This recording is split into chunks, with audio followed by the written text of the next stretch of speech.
Okay, welcome to day 2. Ngayon, feeling a little bit better. Medyo malat pa rin. Pero it's all good. It's already 11:30. I took the time din to just rest, habulin yung mga uploads, tapos kung ano man yung mga platform na hindi ko pa nakakabal, like YouTube, TikTok, mga ganun. Bawiin ko na lang siya. Pero we're going to make the most out today. First things first, probably get a coffee lang dun sa baba, sa coffee shop. Tapos nun, visit the branch. So, yung maging game plan natin today. Trying to book a Grab right now. Hindi lang ng walang kumakagat ng gantong oras mula dito sa place ko. Grabe. Kung wala, kaya nga natin kung paano pwede pumunta. Dati kumakagat na drivers eh.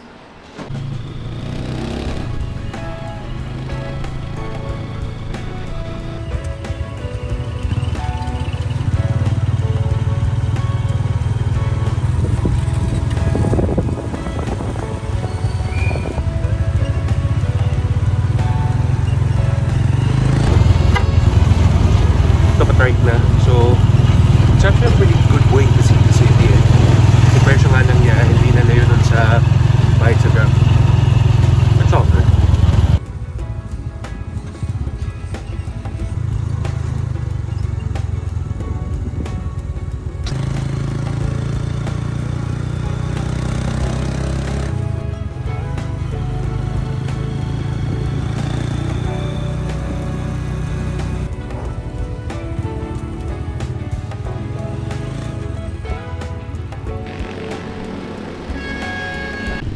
Maambon-ambon, we're gonna go inside the mall. Kailangan ko na kape, so morning coffee na muna. Tapos let's go to the branch.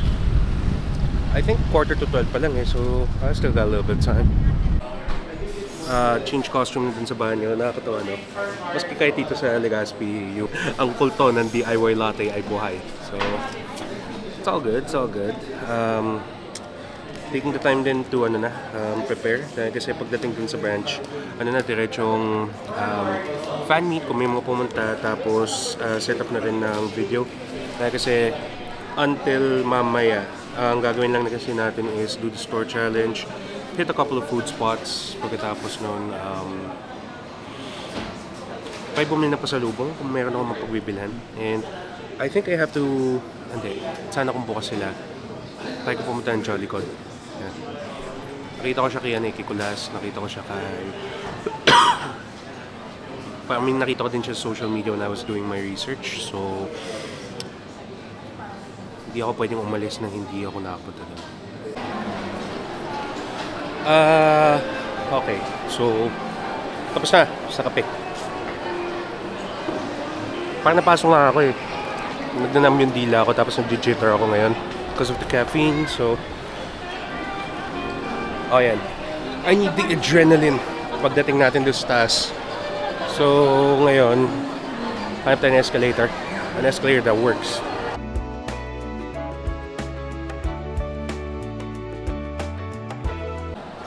Alright, so natapos ang challenge. Bumili na ako ng pasalubong. I think nakuha ko ata siya sa Facebook. Hindi, sa TikTok ata. Yan. So nakakatawa. Si na Madam Joyce kasi, yung store supervisor, ship supervisor ng branch. So, siya, paano mo sabihin? Sobrang accommodating and nakakatawa dahil kasi they're very attentive. Yeah. I appreciate the hell out of that. Nandito na rin lang naman ako at pinayuhan nila ako na i-try of course the signature, Silly Ice Cream. Nakita ko si First Colonial so madaming pa tao. Balik tayo mamaya. Bumili ako kanina ng pasalubong dito sa House of Peel. Napagastos ang lolo mo. Charge to experience. Punta nga tayo dito sa Lanas. Dahil kasi dito masarap daw halo-halo eh. Might as well try tayo kasi kukunti yung tao. Order na 2 items. So order ako ng goto at saka ng halo-halo. So hot and cold no? Ang ginastos ko ay 175. So sige. Wala namang problema. Charge to experience. I am exhausted. So, it's so nice to sit na rin. Parang nung I try to be attentive kasi dinali na dun sa servers. Dahil sa front of house. Dahil kasi Who's to say, baka mamaya pagbalik ko dito kasi baka gumraduate na yung iba. Alam mo yun, make the time para sa kanila. Which I appreciate. Okay, wala naman natin na halo-halo dahil kasi malulusaw to eh. Let's just say it's too beautiful. Grabe. And shoutout kay Sir Mike. Nakita ko sa kanya na may lanas kasi dun sa palengke and gusto ko siyang i-try. And yung isa sa mga distinct niya na items dito, yung halo-halo mo may cheese. Bira ka makita ng ganun. Actually, wala nga ako nakikita din sa Manila nagbebenta ng halo-halo ng cheese. Oh. Hulog ang ice cream. Sige. Break it to this bad boy.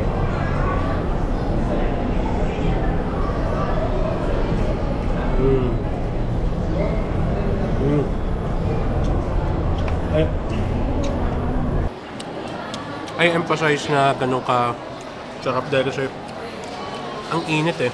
Unti-unti nagbe-build up yung init at saka yung pawis ko. So, something na panghimagas, pagtanggal himagas. Ito. Tanggal init, tanggal banat. Panalo yan.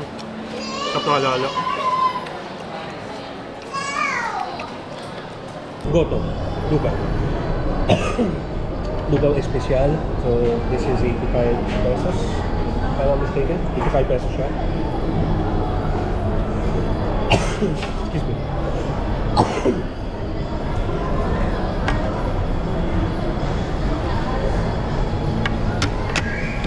Ilan pa itaas ito? It's those banger type and those foodie things. Pero if you already have B-roll, I don't know. Yeah. Importante you have the shot. Let's break it to the egg. Saga.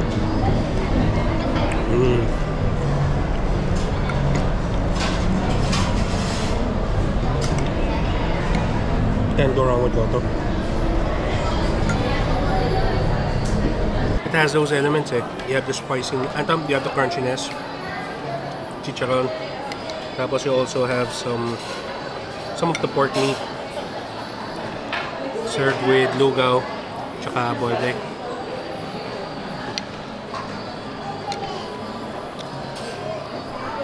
Grabe. Everything you would expect sa Goto.